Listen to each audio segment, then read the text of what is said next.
తమ్ముడు ఇన్నాళ్ళకి నా కళ నెరవేరబోతుందిరా. ఈ రాష్ట్రానికి సీఎం కావాలనే కోరిక ఇప్పుడు తీరబోతుందిరా.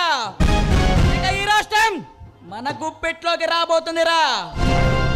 అన్నా నీ ఐడియా అమోఘం, నీ ప్లాన్ సూపర్. వాడే సరే తల కిందులు అవ్వాల్సిందేనన్నా. తమ్ముడు కాలే, మనం మాస్టర్ ప్లాన్ వేసామంటే తల తిరిగిన మేధావులైనా చక్రం తిప్పిన చాణకులైనా సతికిల పడాల్సిందేరా.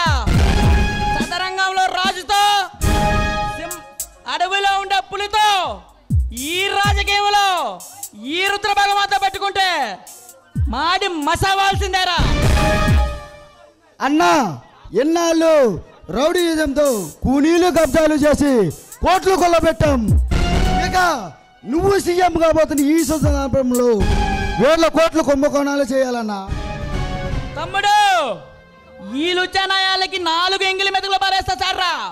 అవే పంచభక్ష పరమాన్నాలు అనుకుని కళ్ళగద్దుకుని మన ఫోటోలకి పాలాభిషేకాలు చేస్తారా.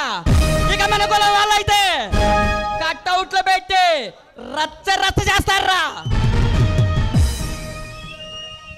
అవునన్నా, ఈ మనుషులకి మంచి చెడులు ముఖ్యం కాదు. ఈ మనుషుల్లో కుల మతాలు ఉన్నంతకాలం మనలాంటి రౌడీలు రాజ్యాలు ఏలుతారన్నా. తమ్ముడు కాలే, కరెక్ట్ గా చెప్పావురా. మనం చాణక్యులం కావాలంటే మట్టర్లో మానమంగాలు చేస్తేనే తప్పితే మనం ఈ దోపిడీ రాజ్యంలో చాణక్యులం కాలేమురా.